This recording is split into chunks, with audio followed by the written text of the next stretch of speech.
4,50,000 जनाले पाउने ठूलो आइपिओ भोलि फागुन 12 गतेदेखि खुल्दैछ।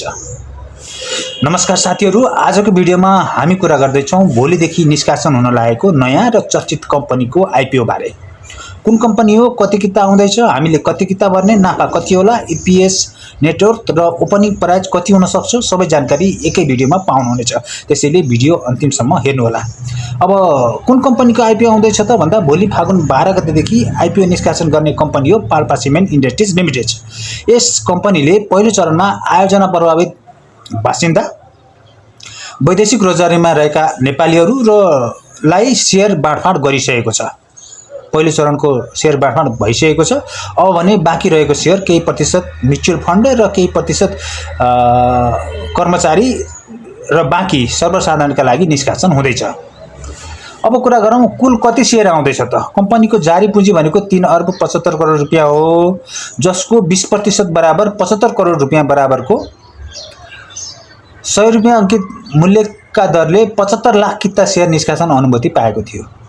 यो कम्पनीले 75 लाख किता सेयर निष्कासन गर्ने अनुमति पाएको थियो, जसमा पहिलो चरणमा यसले बाँडिसकेको छ 18,75,000 किता आयोजना प्रभावितका लागि, यो जसको 3 वर्ष लक इन हुन्छ। त्यस्तै 5,62,500 किता वैदेशिक रोजगारीमा रहेका नेपालीहरूका लागि, 2,81,250 किता म्युचुअल फन्ड 6 महिना लक इन हुन्छ।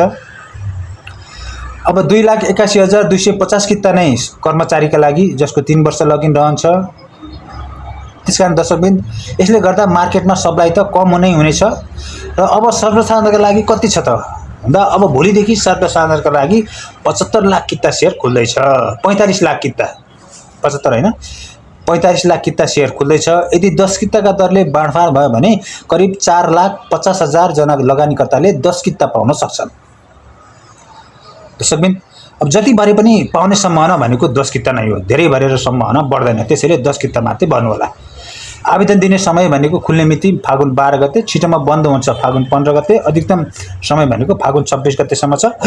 तर अनुमान के छ भने यो आइपिओ फागुन 15 भित्रै बन्द हुनेछ। अब कुरा गरौँ कम्पनीको वित्तीय अवस्थाको बारेमा। इपिएस भनेको आम्दानी प्रति सेयर 2 रुपियाँ 25 पैसा रहेको छ, 3 रुपियाँ 25 पैसा रहेको छ, यसको 3 रुपियाँ 25 पैसा रहेको छ। नेटवर्थ प्रति सेयर 135 रुपियाँ 75 पैसा रहेको छ। अब रेटिङ एजेन्सी इन्फोमेट्रिक्सले दिएको रेटिङ अनुसार आइआरएन BB+ मध्यम जोखिम तर दायित्व वहन गर्ने क्षमता ठिकठाक रहेको भन्ने बुझिन्छ। यसको उत्पादन क्षमताको बारेमा कुरा गर्नुपर्दा क्लिङ्कर उत्पादन गर्छ अहिले 1800 मेट्रिक टन दैनिक, सिमेन्ट उत्पादन गर्छ 2200 मेट्रिक टन दैनिक। उद्योगको क्षेत्रफल रहेको छ 10 बिघा भन्दा बढी, खानी क्षेत्रफल 172 रोपनी भन्दा बढी। 2076 देखि क्लिङ्कर र 2077 देखि सिमेन्ट उत्पादन गर्दै आएको छ पाल्पा सिमेन्टले। अब कुरा गरौँ ओपनिङ प्राइस कति होला त। नेटवर्थ 100 भन्दा माथि भएकाले नयाँ नियमअनुसार 100 देखि 300 रुपियाँको बिचमा ओपनिङ रेन्ज पाउन सक्छ। यदि 10 किता 1000 रुपियाँले हामी भर्यौँ भने अनुमानित नाफा भनेको 5,000 देखि 8,000 रुपियाँसम्म हुन सक्छ। अब यसलाई भर्नका लागि तपाईँले मेरो सेयर एप वा वेबसाइटमा प्रयोग गरेर आवेदन दिन सक्नुहुन्छ। दर्शकबिन, यसको अन्तिम निष्कर्ष के छ त भन्दा सेयर सङ्ख्या धेरै छ तर लकइनका कारण सप्लाई कम हुनेछ।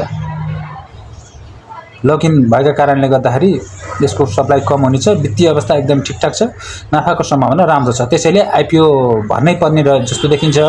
र आजको भिडियो दर्शकबिन यति नै। यस्तै आइपिओ, सेयर मार्केट र वित्तीय जानकारीका लागि च्यानललाई सब्सक्राइब गर्न नबिर्सिनुहोला। फेरि भेटौँला अर्को भिडियोमा। नमस्कार।